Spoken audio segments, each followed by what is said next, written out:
Sedition is defined as statements or actions that incite people to rebel against the government or ruling authority. Sedition occurs when words inspire a revolution that topples the government. A course of action or communication directed toward the overthrow of governmental authority. The 1798 Sedition Act. In one of the first tests of free speech, the House passed the Sedition Act, authorizing the deportation, fine, or imprisonment of anyone deemed a threat to the government of the United States for publishing false, scandalous, or malicious writing. The Fifth Congress, 1797 to 1799, with a narrow majority of Federalists and a minority of Jeffersonian Republicans, voted 44 to 41 in favor of the Senate-passed bill. Federalists pushed for the legislation out of fear of an impending war with France and to retain their majority in Congress and the White House, which was then occupied by Federalist John Adams. In an era when newspapers were the primary organs of political parties, the Republican press was especially vicious in its attacks on Federalists and the Adams administration. Liberty of the press and opinion is designed to destroy all trust between men, noted one of the bill's supporters, Connecticut's John Allen. It results in the abolition of all bonds of union. Republicans defended the First Amendment, which protects freedom of expression in the press. How will the populace fare? Virginia's James Madison demanded. Not freely, because they will be compelled to choose between competitors whose pretensions they are not permitted to examine, discuss, or ascertain equally under the Act. Adams signed the law into law on July 14, but it was widely unpopular with the public, and Adams lost re-election to Thomas Jefferson in 1800. The Sedition Act was eventually repealed by the incoming Republican administration on March 3, 1801. However, the arguments for and against it shaped subsequent debates about constitutional protections for free speech. The United States Congress passes the Sedition Act 1918. The United States Congress passes the Sedition Act on May 16, 1918, a piece of legislation intended to safeguard America's participation in World War I. Along with the previous year's Espionage Act, the Sedition Act was largely orchestrated by A. Mitchell Palmer, President Woodrow Wilson's Attorney General. The Espionage Act, enacted shortly after the United States entered the war in early April 1917, made it a crime for anyone to convey information intended to obstruct the United States Armed Forces' prosecution of the war effort or to aid the country's adversaries in their success. Aimed at socialists, pacifists, and other anti-war activists, the Sedition Act imposed severe penalties on anyone found guilty of making false statements that harmed the war effort, insulting or abusing the United States government, the flag, the Constitution, or the military, agitating against the production of necessary war materials, or advocating, teaching, or defending any of these acts. The Act stated that those found guilty of such acts face a fine of up to $10,000 or a sentence of up to 20 years in prison, or both. This was the same penalty as had been imposed in previous legislation for acts of espionage. While Wilson and Congress viewed the Sedition Act as necessary to stifle dissent within the country during that period of war, modern legal scholars view the act as violating the letter and spirit of the United States Constitution, specifically the First Amendment to the Bill of Rights. During World War I, one of the most famous prosecutions under the Sedition Act involved Eugene V. Debs, a pacifist labor organizer and founder of the Industrial Workers of the World, IWW, who ran for president in 1900 as a Social Democrat and again in 1904, 1908, and 1912 as a Socialist Party of America candidate.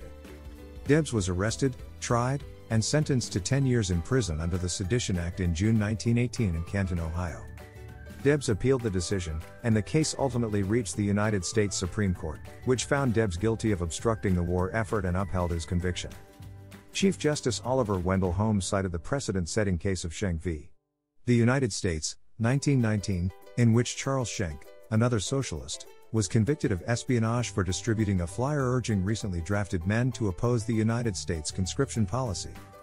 In this decision, Holmes argued that speech and press freedoms can be limited in certain circumstances and that the test in every case is whether the words used are used in such circumstances and are of such a nature that they create a clear and present danger of bringing about the substantive evils that Congress has a duty to prevent. Debs' sentence was commuted in 1921 when Congress repealed the Sedition Act.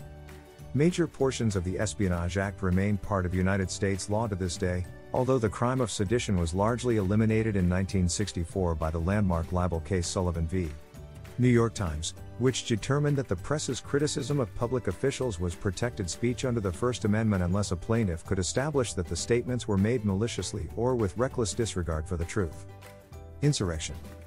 The Insurrection Act of 1807 is a United States federal law that authorizes the President of the United States to deploy United States military and federalized National Guard troops within the United States in specific circumstances, such as to quell civil disorder, insurrection, or rebellion.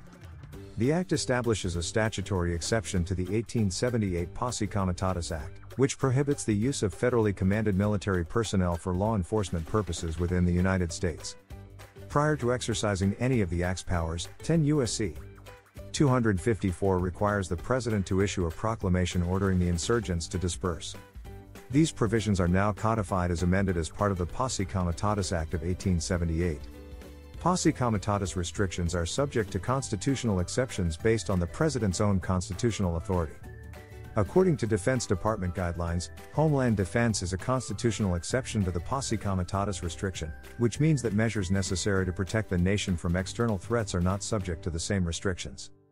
The Act empowers the President of the United States to activate the United States Armed Forces and National Guard. When a state's legislature, or governor in the absence of a legislature, requests assistance to address an insurrection against that state, to address an insurrection in any state that makes law enforcement impossible, or to address an insurrection, domestic violence, unlawful combination, or conspiracy in any state that results in the deprivation of constitutionally protected rights, and where the state is unable, fails, or refuses to protect said rights. The 1807 Act repealed the earlier Calling Forth Act of 1792, which authorized federalization of state militias, and replaced it with similar language authorizing either federalization of state militias or the use of regular armed forces in the event of state government rebellion. The Act of 1807 has been amended twice. In anticipation of continued unrest following the Civil War, a new section was added in 1861 authorizing the federal government to use the National Guard and armed forces against the will of the state government in the case of rebellion against the authority of the government of the United States. The Third Enforcement Act of 1871 amended this section, 253, to protect African Americans from Ku Klux Klan attacks. The language added at that time enables the federal government to use the Act to enforce the 14th Amendment's Equal Protection Clause. This section of the Act was invoked during Reconstruction and again during the Civil Rights era's desegregation battles. The Insurrection Act's Chief Clause, in its original 1807 form, which has been extensively updated to reflect modern legalese, reads as follows. An act authorizing the use of the United States land and naval forces in the event of insurrections be it enacted by the United States Senate and House of Representatives in Congress assembled, that in all cases of insurrection or obstruction of the laws of the United States, or of any individual state or territory, where it is lawful for the President of the United States to call out the militia for the purpose of suppressing such insurrection or ensuring the proper execution of the laws, it shall be lawful for him to employ, for the same purposes, such part of the land or naval force of the United States as he deems necessary, having the first observed all the prerequisites of the law in that respect. Thanks for watching. Don't forget to visit our news blog. If you enjoy our content, please like, share, and subscribe.